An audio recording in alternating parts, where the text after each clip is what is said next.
नमस्कार, मैं हूं आलोक वर्मा और आज चर्चा दिल्ली पुलिस के एक ऐसे चार्जशीट के बारे में जिसने कई सनसनीखेज खुलासे किए हैं।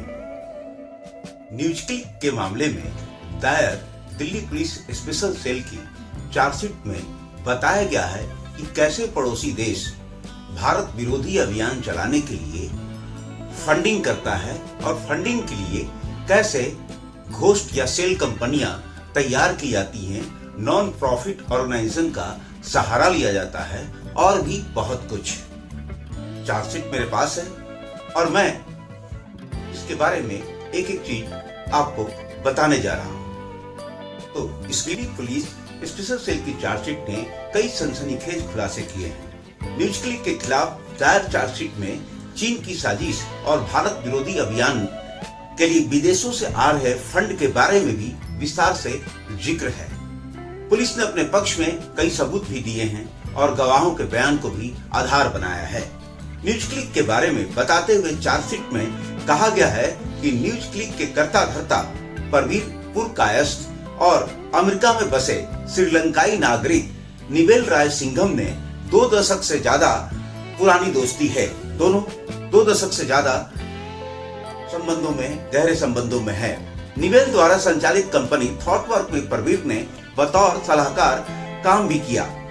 चार्जशीट में दिल्ली पुलिस का कहना है कि साल 2016 में जून से सितंबर के बीच परवीर और निवेल राय में मेल का आदान प्रदान हुआ और भारत के खिलाफ सूचना युद्ध छेड़ने का फैसला हुआ।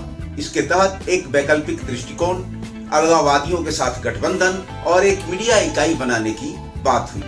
इसके साथ ही विभिन्न क्षेत्रों में अलगाववाद को फिजिकली और आर्थिक रूप से प्रोत्साहित करने की भी बात हुई। इस एजेंडे के लिए निवेल राय सिंघम 2017 में भारत भी आया और उसने परवीर पुरकायस्थ और दूसरे सहयोगी लोगों के साथ बैठक की और प्रचार और एजेंडे के तहत दूसरी रणनीति बनाने पर बात की।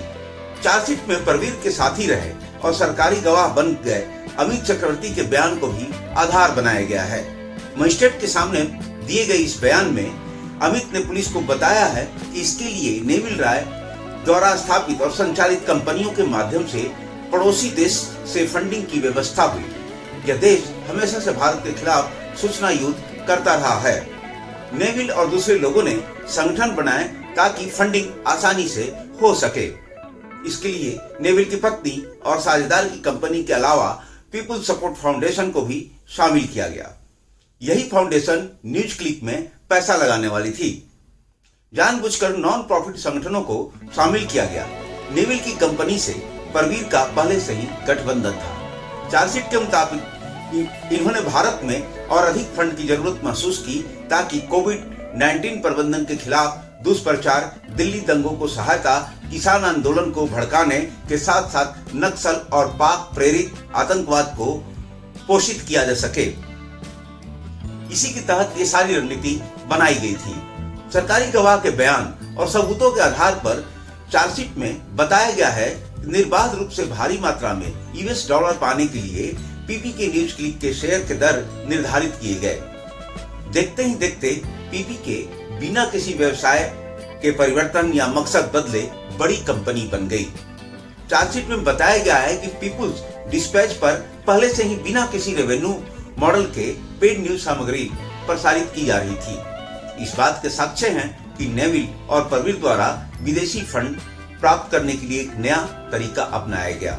समझौते में संशोधन, पेड न्यूज के निर्माण और अपलोडिंग के लिए भुगतान बन गया।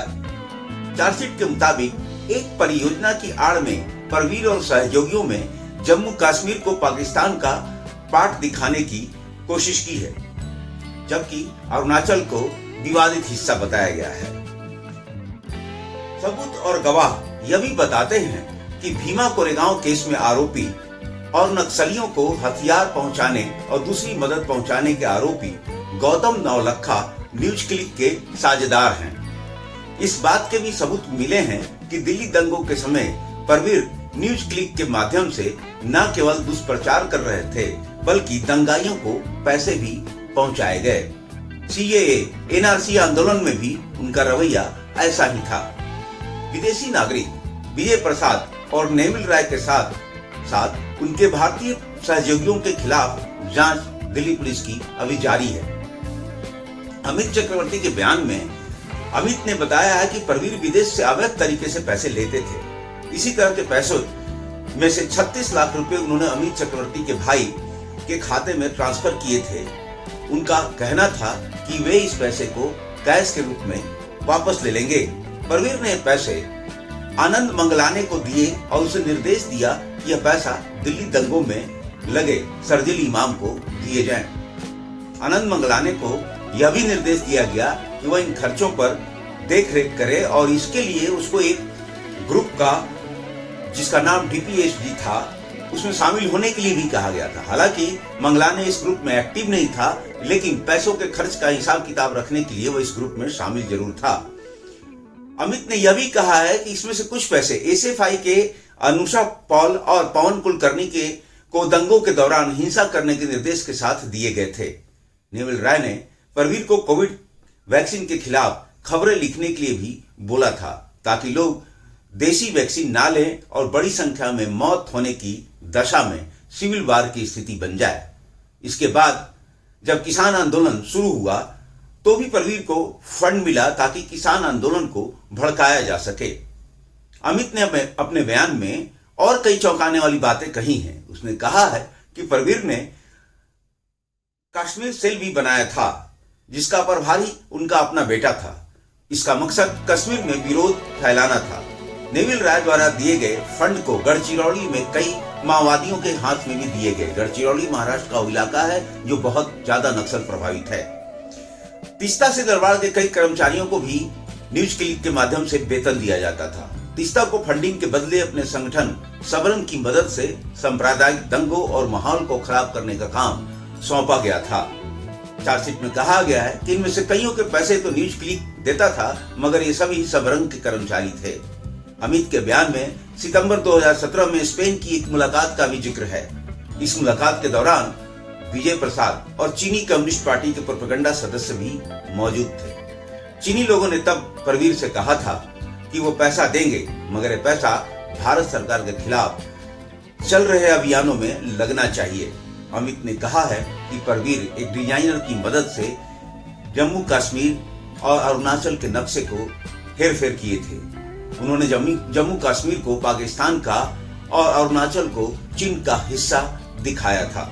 2021 में न्यूज क्लिक पर ईडी छापेमारी के बाद उन्होंने किरण चंद्रा के साथ मिलकर डीजी क्वांटा नामक कंपनी बना ली ताकि फंड ना रुके। नेविल द्वारा थॉट वर्क्स को बेचने से मिले पैसे पीपुल्स सपोर्ट फाउंडेशन और वर्ल्ड वाइड मीडिया होल्डिंग में निवेश किया गया। वर्ल्ड वाइड मीडिया होल्डिंग और पीपीके न्यूज क्लिक के बीच समझौता हुआ, जिसके मुताबिक 4.5 मिलियन $US निवेश करने के बदले वर्ल्ड वाइड मीडिया को 25% की साझेदारी मिलनी थी। पुलिस को 2016 का एक ईमेल भी मिला है जिसमें प्रवीर द्वारा नेविल से इंडिया में सोशल मीडिया ग्रुप बनाने की बात कही गई है। इस मेल में प्रवीर ने लिखा है कि भारत में कुछ करने के लिए अगर कुछ करना है तो वामपंथी विचारधारा फैलाने के लिए कुछ कदम उठाने की जरूरत है। चार्जशीट के मुताबिक 2018 से 2023 के बीच न्यूज क्लिक को 92 करोड़ 22 लाख से ज्यादा की रकम विदेशी फंड के रूप में मिली। चार्जशीट में पुलिस ने ईमेल द्वारा नेविल के उन प्रयासों का भी विस्तार से जिक्र किया है जिसमें नक्शे के साथ छेड़छाड़ करने की बात कही गई है। सीए के बारे में गलतफहमी फैलाने के लिए गहरी साजिश का भी जिक्र किया गया है।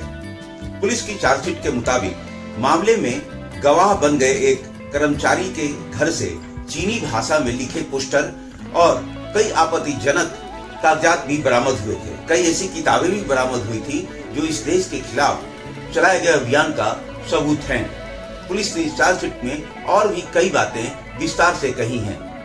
देखा जाए तो ये चार्जशीट अपने आप में एक सनसनीखेज खुलासा है और यह बताता है कि कैसे वामपंथी विचारधारा हमारे देश में साजिशों को जन्म देती है और उसके लिए कैसे एक पड़ोसी देश फंडिंग के लिए कई तरह की सेल कंपनियां बनाता है और उसके माध्यम से देश में पैसा आता है और हमारे ही देश के कुछ लोग जिनको मदद करते हैं और उस विचारधारा को आगे बढ़ाने की कोशिश करते हैं। वीडियो को लाइक और सब्सक्राइब करना मत भूलिएगा। अगली बार फिर किसी मुद्दे के साथ जल्दी ही मुलाकात होगी। तब तक के लिए नमस्कार।